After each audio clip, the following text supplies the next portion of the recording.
नमस्कार दोस्तों, जीवा स्टडी के यूट्यूब चैनल पे आप सभी का स्वागत है। आज लेकर आए हैं रीट मेंस की मैथ्स की बहुत ही शानदार क्लास आपके सामने लेकर आए हैं, जिसमें लेवल 1 और लेवल 2 के लिए बहुत ही शानदार क्वेश्चंस आपके लिए होने वाले हैं। तो चलिए स्टार्ट करते हैं। ये रहा आज का पहला सवाल। पहला सवाल में एक द्विघात समीकरण आपको दी गई है, जिसमें हमें अक्स का मान पूछा है। द्विघात समीकरण को सोल्व करने के लिए 2√2 और 3√2 का गुणा लेते हैं, तो इनका गुणा कितना होगा, 12 होगा। और 12 की क्या है, माइनस का है। तो इसके ऐसे कौन से दो गुणनखंड होंगे जिनका गुणा तो आए 12 और माइनस का 12 और जोड़ करने पर आए प्लस का 1। तो 4 और 3, तो इसको हम क्या लिख सकते हैं, 2√2 x square plus 4x minus 3x minus 3√2 बराबर 0। इसमें से अगर 2√2 कॉमन ले ले, 2√2 x कॉमन ले ले, तो क्या बचेगा, हमारे पास बचेगा x प्लस √2, x प्लस √2 बचेगा। इसमें से अगर हम माइनस का 3 कॉमन ले ले, तो यहाँ भी हमारे पास क्या बचेगा, x प्लस √2 बचेगा। बराबर में क्या होगा, 0। बराबर में क्या होगा, 0।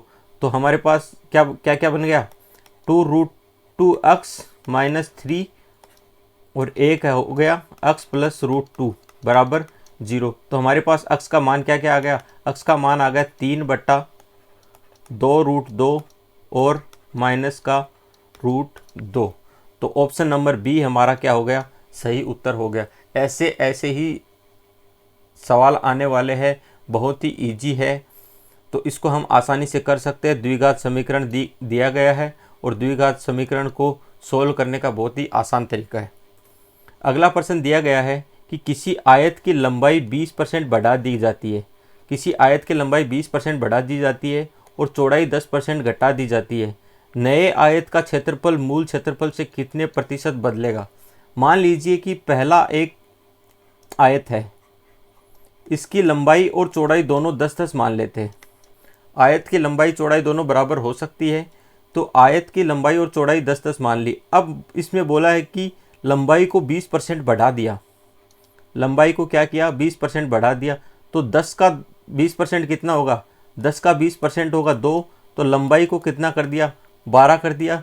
और चौड़ाई को 10% घटा दिया, तो 10 में से 1 घटा दिया, 10% 1 घटा दिया, तो चौड़ाई को कर दिया 9। चौड़ाई को कितना कर दिया, 9। अब यहाँ पे अगर पहले वाले में से देखें, तो इसका तो क्षेत्रफल कितना होगा, लंबाई गुणा चौड़ाई, लंबाई गुणा चौड़ाई 10 गुणा 10 100 होगा। और इसका जो क्षेत्रफल होगा वो होगा 12 गुणा 9 108। 108 में कितना परिवर्तन हुआ, 8 ज़्यादा हो गया, 100 पे हो गया। तो प्रतिशत में निकालने के लिए 100 से गुणा कर देंगे, तो कितना होगा, 8%। और 8% ज़्यादा हुआ तो क्या होगा, 8% की वृद्धि हो गई। ठीक है दोस्तों, चलिए चलते हैं अपने अगले सवाल पे। अगला सवाल क्या बोल रहा है कि दो संख्याएं 9:4 के अनुपात में है। दो संख्याएं 9:4 के अनुपात में है। यदि पहली संख्या में से 36 घटाया जाता है तो अनुपात 3:2 हो जाता है। तो दोनों संख्याओं का योग पूछा है। दोनों संख्याओं का क्या पूछा है, योग पूछा है। पहले इसका अनुपात दिया गया था 9:4। पहले इसका अनुपात दिया गया 9:4, बाद में वो हो गया 3:2। और इसमें क्या बोल रहा है कि पहली संख्या में से घटाया गया, मतलब जो दूसरी संख्या है उसमें कोई परिवर्तन नहीं हुआ। तो हम दूसरे जो बाद में जो अनुपात दिया गया है उसमें से दूसरी संख्या बराबर कर लेंगे। तो दूसरी संख्या बराबर करने के लिए अगर इसको 2 से गुणा करें, तो ये जो अनुपात होगा वो 6:4 हो जाएगा। अब हमें पता है कि दूसरी संख्या में कोई परिवर्तन नहीं है और हमारे यहाँ अनुपात में भी कोई परिवर्तन नहीं है। पहली संख्या में अनुपात में 3 का डिफरेंस आ रहा है, 3 यूनिट मान लीजिए, 3 यूनिट का डिफरेंस आ रहा है। और हमें बोल रहा है कि 36 घटाया गया है, तो 3 यूनिट बराबर कितना हो जाएगा, 36 यूनिट हो जाए, 36 हो जाएगा। तो 1 यूनिट की वैल्यू कितनी हो जाएगी, 1 यूनिट की वैल्यू हो जाएगी 12। और हमें पूछा है कि दोनों संख्याओं का योग, दोनों संख्याओं का योग अनुपात में कितना है, 13 यूनिट है। तो 1 यूनिट की कितनी वैल्यू है, 12 है। तो दोनों का योग कितना हो जाएगा, 13 गुणा 12। और 13 गुणा 12 कितना होता है 156। 156 आपका सही उत्तर है। चलिए चलते हैं अगले सवाल पर। अगला सवाल क्या बोल रहा है कि एक समांतर चतुर्भुज के दो आसन कोण 3x - 4 डिग्री तथा 3x + 10 डिग्री है, तो समांतर चतुर्भुज का छोटा कोण पूछा है। पिछली बार का जो रीट का मेंस का पेपर हुआ था सेम यही प्रश्न आया था, यही हमने आपको दोबारा समझाने के लिए रखा है। तो चलिए इसमें क्या बोल रहा है, समांतर चतुर्भुज के आसन कोण का योग कितना होता है। समांतर चतुर्भुज के आसन कोण का योग होता है 180 डिग्री। याद रख लेना, इस पे बहुत ही ज़्यादा सवाल पूछे जाते हैं। तो हमें आसन कोण दिए गए हैं, क्या दिए गए, 3x - 4 + 3x + 10, इसका योग कितना होगा 180 डिग्री। यहाँ से निकल के आया 6x + 6 बराबर 180, x + 1, 6 से भाग देने पे x + 1 बराबर 30। x की वैल्यू हमारे पास आ गई 29। x की वैल्यू 29 आ गई। तो इसमें क्या छोटा कोण कौन सा लग रहा है आपको, 3x में से 10 जोड़ रहा है, यहाँ पे 3x में 4 घटा रहा है, तो छोटा कोण कौन सा हो गया 3x - 4 हो गया। 3x - 4 छोटा कोण हो गया। x की वैल्यू हमने 29 निकाल ली है, तो छोटा कोण कितना हो जाएगा 29 दिया कितना होता है 87। 87 - 4 बराबर 83 डिग्री हमारा सही उत्तर हो जाएगा। चलिए चलते हैं अगले सवाल पर। अगला सवाल क्या बोल रहा है, एक निश्चित राशि पर पहले 2 वर्षों के लिए साधारण ब्याज और चक्रवृद्धि ब्याज के बीच का अंतर 1280 रुपये है। यदि दोनों मामलों में ब्याज की दर 25% है तो मूल ज्ञात कीजिए। जब हम साधारण ब्याज निकालते हैं, साधारण ब्याज हमें 25% की दर से 2 साल के लिए, तो ये हमारे पास सीधा सीधा 50% आ जाएगा कि 2 साल में हमें 50% क्या मिल गया, ब्याज मिल गया। चक्रवृद्धि ब्याज में थोड़ा सा अलग होता है। चक्रवृद्धि ब्याज में 1 साल के बाद में उस ब्याज के ऊपर भी ब्याज लगाया जाता है। तो चक्रवृद्धि ब्याज कितना हो जाएगा, उसका हो जाएगा 25, 1 साल का 25%, दूसरे साल का 25% हो जाएगा, प्लस इस जो पहले साल के 25% है इसका भी 25% क्या होगा लिया जाएगा। तो ये हमारे पास आ जाएगा चक्रवृद्धि ब्याज। चक्रवृद्धि ब्याज हमारे पास टोटल कितना हो गया, ये आएगा 6.25। तो 56.25% हमारे पास क्या आ गया, चक्रवृद्धि ब्याज आ गया। अब इन दोनों का अंतर हमें दिया गया है 1280 रुपये। 1280 रुपये परसेंटेज में हमारे पास जो प्रतिशत में जो अंतर आ रहा है वो हमारे पास आ रहा है 6.25% आ रहा है। 6.25% कितना आ रहा है 1280 रुपये। 1280 रुपये, तो हमें 100% निकालना, 100% मूलधन, तो मूलधन आ जाएगा 1280 बटा 6.25 गुणा 100 से गुणा कर देंगे। पॉइंट को हटाना चाहे तो हटा सकते हो, 100 से गुणा कर दो। 25 से गुणा करेंगे 4 बार, 25 से गुणा करेंगे 25 बार, 25 चौक 100, तो हमारे पास मूलधन कितना आ जाएगा 1280 गुणा 16। 1280 गुणा 16, 0 128, 16 दूनी 32, 44, 16 और 4 20, 20,480 रुपये हमारे पास सही उत्तर हमारा हो जाएगा। मूलधन हमारा कितना आ जाएगा 20,480 रुपये। अगला प्रश्न है, आंकड़े दिए गए हैं और हमें इनकी क्या निकालनी है, माध्यिका निकालनी गई है।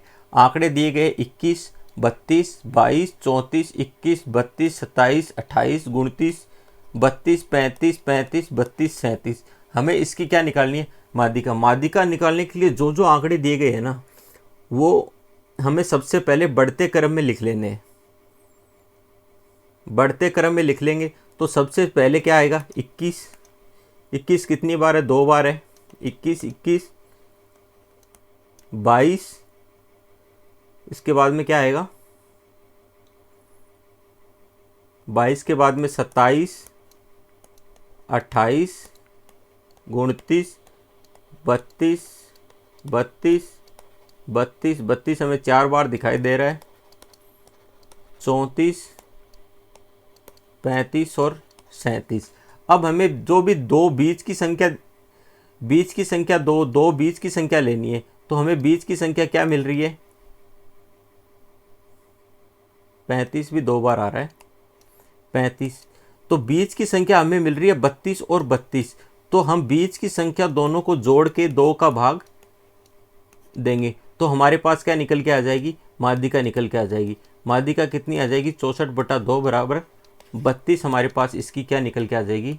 माध्यिका। ऑप्शन नंबर सी आपका सही उत्तर है। अगला प्रश्न है, समीकरण 2x माइनस के वाई प्लस 7 बराबर 0 है और 6x माइनस 12y प्लस 5 बराबर 0 है के लिए हल नहीं है।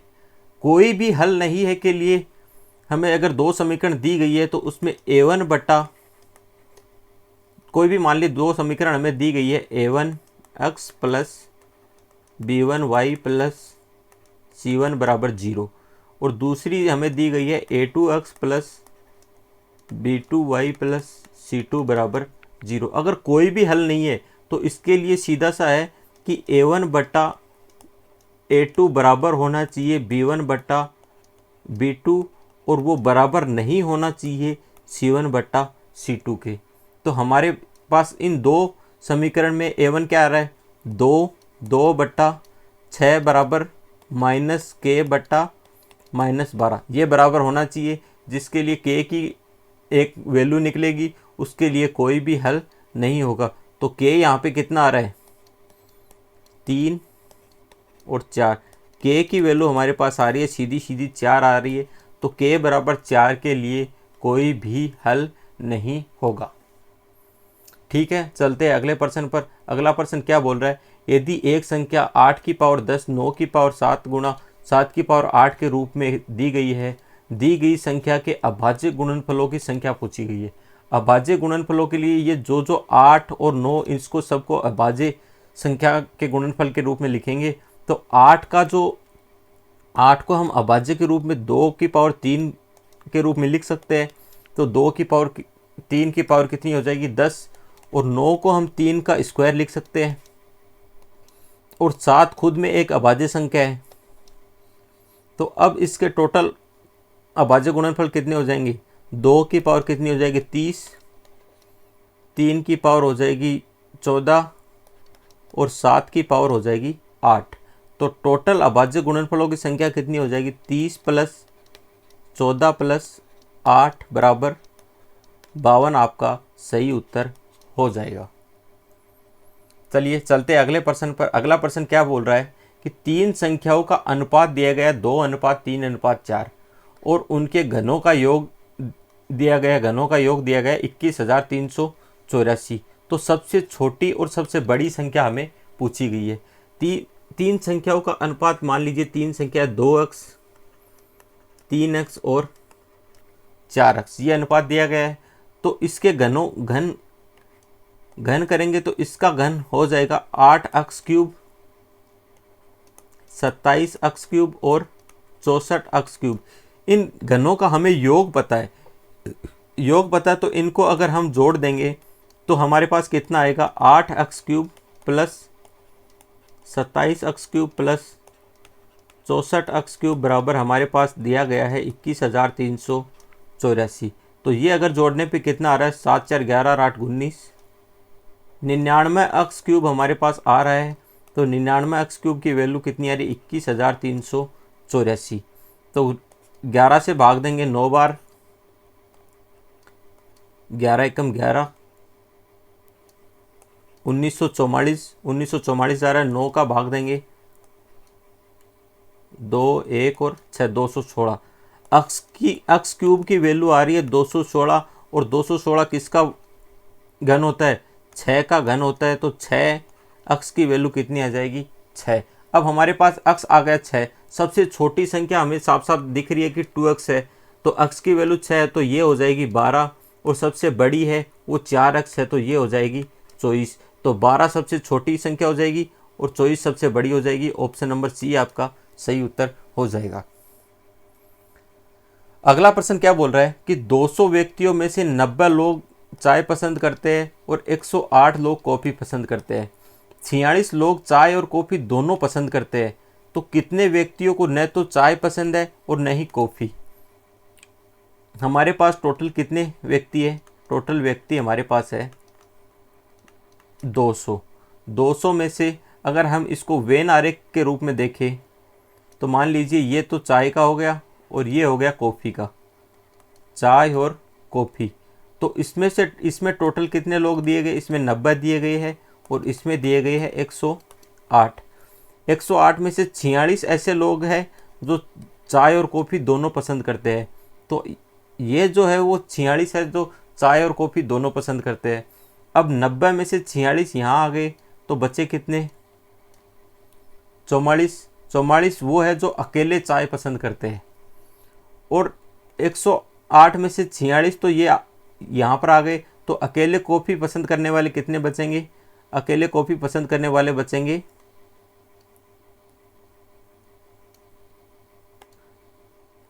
62। अब हमें टोटल पता चल गया कि ये 44 प्लस 46 प्लस 62 जो लोग हैं ये चाय और कॉफ़ी या फिर दोनों पसंद करते हैं। तो इनका जोड़ कितना आएगा? 152। 152, तो 152 तो वो लोग हैं जो चाय कॉफ़ी या फिर दोनों पसंद कर रहे हैं। तो बच्चे जो लोग हैं वो क्या आएंगे कि न तो चाय पसंद करते हैं और न ही कॉफ़ी। तो 200 में से 152 जाएंगे तो कितना बचेगा? 200 में से 152 जाएंगे तो 48 लोग वो होंगे जो चाय और कॉफ़ी दोनों ही पसंद नहीं करते हैं। ठीक है, चलिए अगला प्रश्न आपके सामने ये रहा। अगला प्रश्न है कि ये एक आपको सरल करने के लिए दिया गया है, तो इसका मान हमें पूछा गया है। तो इसका मान निकालने के लिए सबसे जो सरल तरीका है वो है कि यहाँ पे अगर माइनस दिया गया है तो इसके लिए अलग है और प्लस दिया गया है तो इसके लिए अलग है। लास्ट में इसने यहाँ पे प्लस दिया, लेकिन लास्ट में इसने क्या कर दिया कि माइनस कर दिया। तो इसके लिए जो भी अगर हमारे पास कितने भी दिए गए हैं, 4 दिए गए हैं, तो हम सीधा सा इसका फॉर्मूला है कि 4 का क्यूब बटा 4 की पावर 4 प्लस 4 स्क्वायर माइनस दिया गया तो माइनस का a कर देंगे। अगर हमारे पास यहाँ पे वैल्यू 3 होती तो हम यहाँ पे 4 की जगह क्या रखते? 3 रखते।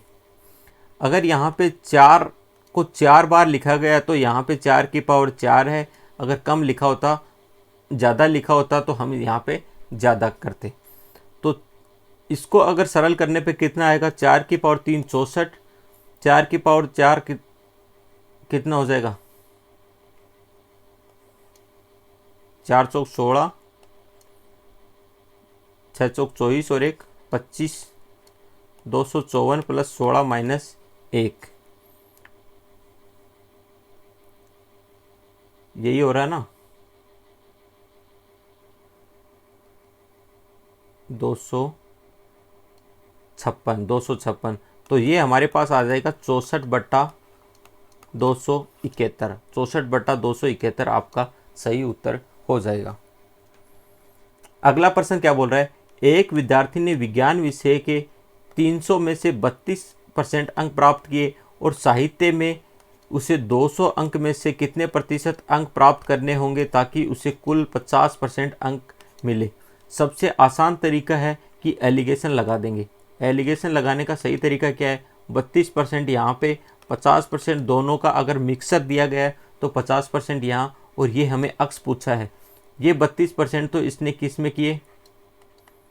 विज्ञान विषय में, और ये किए साहित्य में। अब इन दोनों का डिफरेंस कितना आ रहा है? इन दोनों का डिफरेंस 18 हमारे पास आ रहा है और इन दोनों का डिफरेंस हमें पता नहीं है। तो यहाँ पे अगर हम देखें कि अंकों टोटल कुल अंकों का योग, कुल अंकों का अनुपात हमें दिया गया 3:2 दिया गया कि 3 विज्ञान के हैं और 2 किसके हैं? साहित्य के। तो 2 की वैल्यू अगर कितनी है? 18 है, तो 3 की वैल्यू कितनी आएगी? 27 आएगी, तो 27 में यहाँ पे अगर इस साइड में कम दिया गया है तो यहाँ पे 50 से 27 ज़्यादा होगा, तो 50 से 27 ज़्यादा करने पे कितना आएगा, 50 + 27 करेंगे तो 77% हमारे पास इसका सही उत्तर हमें मिल जाएगा।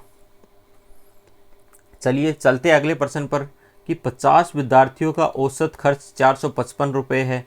जब एक नए विद्यार्थी का वजन शामिल किया गया तो औसत में 5 रुपये की कमी आ गई। शामिल विद्यार्थी का खर्च ज्ञात करें। पहले हमारे पास कितने थे, 50 विद्यार्थी थे, एक का खर्च 455 था, तो 50 का कितना हो जाएगा, 50 × 455। अब हमारे पास हो गए 51 विद्यार्थी, खर्च औसत खर्च कितना हो गया, 5 रुपये कम हो गया, मतलब 450 हो गया। अब हमें नए जो शामिल किए गए विद्यार्थी है उसका खर्च पूछा है, तो इस टोटल में से अगर ये टोटल घटा दे तो भी उसका खर्च आ जाएगा। तो सीधा सा तरीका है, अगर कोई शॉर्ट ट्रिक याद नहीं रहे तो सीधा यही है कि 51 × 450 माइनस 50 × 455, इसमें से अगर 50 कॉमन ले ले तो थोड़ा सा आसान हो जाएगा। 51 × 9 माइनस 455, 51 × 9 कितना हो गया, 51 × 9 होता है 459, 459 माइनस 455 करेंगे तो 4 आएगा और सही उत्तर हमारा हो जाएगा 200। 200 इसका सही उत्तर हो जाएगा। और अगर एक सीधा सा तरीका है कि अब औसत खर्च कितना है, 450, अब औसत खर्च कितना है, 450, और इन 50 विद्यार्थियों का भी औसत खर्च अगर इसमें से घटा दे, 50 विद्यार्थियों का औसत खर्च पहले से 5 कम हो गया, तो 50 × 5 अगर इसमें से घटा दे तो भी आपका सही उत्तर कितना आ जाएगा, 450 माइनस 250 बराबर 200। तो आपका 200 रुपये यहाँ पे सही उत्तर है। अगला प्रश्न दिया गया है कि ABCD एक चक्रीय चतुर्भुज है। यदि एंगल DB और C, DBC कौन सा दिया गया है, ये आपको दिया गया 60 डिग्री, और दिया गया एंगल BAC, ये एंगल आपको दिया गया है 40 डिग्री। तो निम्न चित्र में दर्शाया गया है कि एंगल BCD ये हमें पूछा गया है, ये पूरा हमें पूछा गया है, अक्ष की वैल्यू हमें पूछी गई है। अगर एक जीवा है CD से एक जीवा B पे 60 डिग्री कोण बना रही है, तो CD से A के ऊपर भी कितना कोण बनाएगी, 60 डिग्री बनाएगी। चक्रीय चतुर्भुज में बराबर कोण बनाती है, तो चक्रीय चतुर्भुज में अगर एक आमने सामने के जो आसन कोण है उनका योग कितना होता है, उनका C + A कितना हो गया, 180 डिग्री होगा। तो यहाँ पे हमें 100 डिग्री मिल चुका है, तो अक्ष की वैल्यू कितनी आएगी, 80 डिग्री बचा, तो अक्ष की वैल्यू कितनी आ जाएगी, 80 डिग्री। बहुत ही आसान प्रश्न था, 80 डिग्री इसका सही उत्तर हो जाएगा। अगला प्रश्न है कि एक समकोण त्रिभुज ABC है, BC भुजा की लंबाई दी गई है, AB भुजा की लंबाई दी गई है 5 सेंटीमीटर, B पर यह समकोण कोण है। इस त्रिभुज के अंतर्गत एक अंतःवर्त बनाया गया, इसके अंदर एक अंतःवर्त बनाया गया और इस वर्त की त्रिज्या पूछी है। सबसे पहले मान लीजिए ये एक त्रिभुज है, त्रिभुज क्या है, A, B और C। B के ऊपर 90 डिग्री है, तो ये एक समकोण त्रिभुज हो गया। AB भुजा की लंबाई दी गई है 5 और BC की दी गई है 12। हमें पता है पाइथागोरस थ्योरम से AC भुजा की लंबाई निकाल लेंगे, तो AC भुजा की लंबाई कितनी आ जाएगी, 13 सेंटीमीटर। इसके अंदर एक त्रिभुज बनाया गया, त्रिभुज के अंदर एक अंतःवर्त बनाया गया। अब अंतःवर्त की अगर देखें तो यहाँ ये अंतःवर्त का सेंटर मान लीजिए, अंतःवर्त का सेंटर है, सेंटर से ये क्या होगी,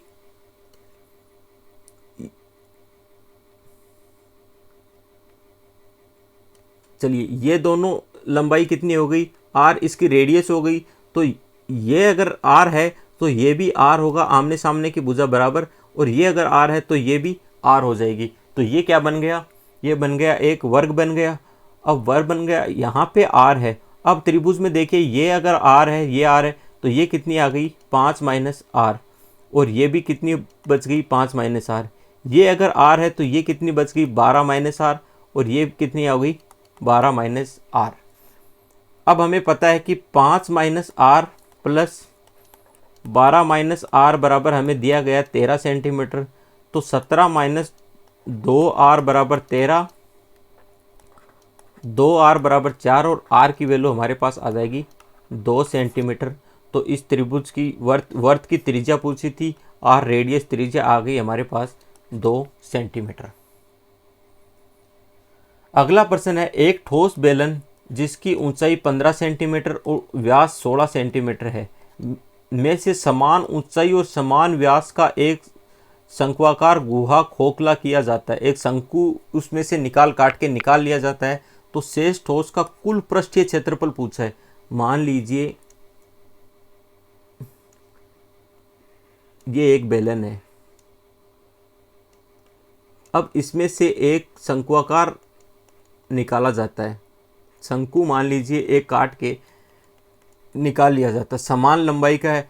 हमारे पास अगर h दिया गया है, हाइट कितनी दी गई है 15 सेंटीमीटर, और r रेडियस दी गई है 8 सेंटीमीटर, व्यास का आधा कर लेंगे 8 सेंटीमीटर।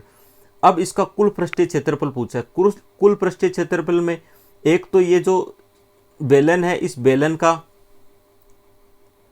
क्षेत्रफल हो जाएगा कितना 2 पाई आर एच, प्लस कितना होगा ये जो पाई आर स्क्वायर, ये